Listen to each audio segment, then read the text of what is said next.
rocher, ma lumière et mon sauveur. Je ne crains rien.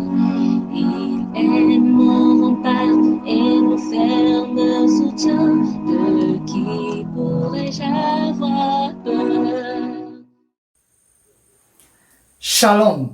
Nous avons aujourd'hui la croquette biblique numéro 211, tirée de Job au chapitre 21, le verset 28.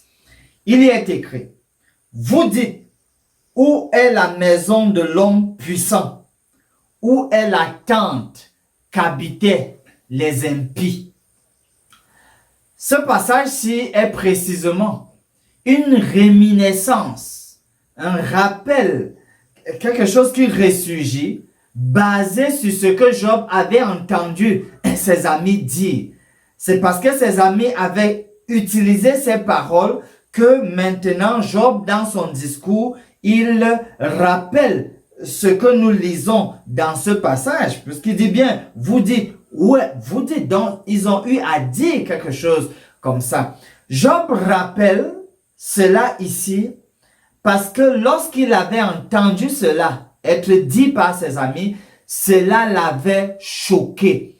Ce fut des paroles choquantes à son endroit. Ce fut des paroles choquantes parce que ça donnait l'impression que voilà, il est lui-même un impie, un méchant. Raison pour laquelle Job rappelle ces paroles ici. Comme nous le savons, lorsque vous avez un malade en face de vous, ce n'est pas l'occasion de lui faire des remontrances, des critiques, surtout quand ce malade est au plus profond de sa douleur. Surtout quand ce malade est dans le gémissement à cause de la douleur ressentie. C'est vraiment inapproprié de faire des remontrances, des reproches à ce moment précis-là au malade. Ce qu'il nous faut, c'est plutôt d'utiliser des paroles d'encouragement, des paroles qui boostent le moral, des paroles qui donnent l'espérance, l'espoir et permettent de s'accrocher à la vie. Et la Bible est pleine de paroles dans ce sens.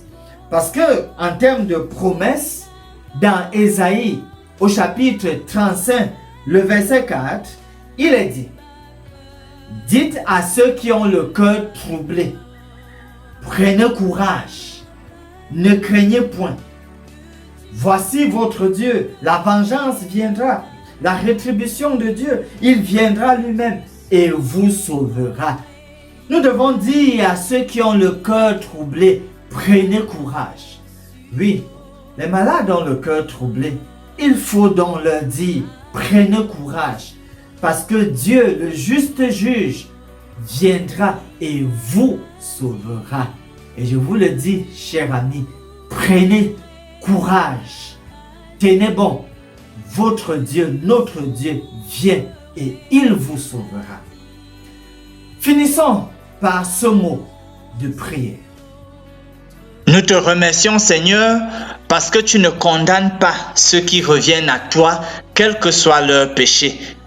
Nous voulons que tu remplisses nos cœurs d'amour pour tous ceux autour de nous.